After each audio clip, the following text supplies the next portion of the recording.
balita, muling binanata ni Davao City Mayor Baste Duterte si Pangulong Bongbong Marcos sa ginawang birthday rally para sa ama niyang si dating Pangulong Rodrigo Duterte. Nasa frontline ng balita niya ng aming Mindanao correspondent na si Brain Montalvo.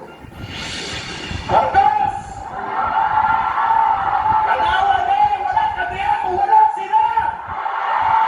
Tila utang na loob daw ni Pangulong Bongbong Marcos sa mga Davaoenyo ang pagkakapanalo niya bilang presidente. Ito ang galit na mensahe ni Davao City Mayor Baste Duterte kay PBBM. Sinabi niya yan kagabi sa birthday rally sa Rojas Avenue, Davao City ng ama niyang si dating Pangulong Rodrigo Duterte na nakakulong sa International Criminal Court. Matatanda ang running mate ni PBBM si Vice President Sara Duterte noong 2022 national elections. Naging emotional din si Mayor Baste dahil ito raw ang unang beses na hindi niya nakasama ang ama niya sa kanyang kaarawan. Bimingaw dito sa umpapas, tinuwag lang. Muna pinakaunang birthday niya nga wala ko sa Makiti. Binanatan din ng alkalde ang pamimigay ng ayuda ngayong election season. Sila ng ayuda, ginagamit nila gano'n.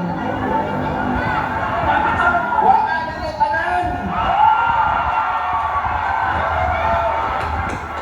Kung pwede din na mamaganghin, kaya inyo hanataan. Libo-libong supporters naman ang dating Pangulo ang dumalo sa rally. Bukod kay Mayor Baste, present din ang ilang kaalyado ni Digong na sina Senator Bongo at Senator Bato de la Rosa, maging si Philip Salvador. Nagkaroon din ng drone show bilang pagpupugay nila kay Digong. Meron din mga nag-concert. Ang ilang poste sa gilid ng kalsada may nakakabit na mga pulang laso na may nakalagay na Bring Duterte Home.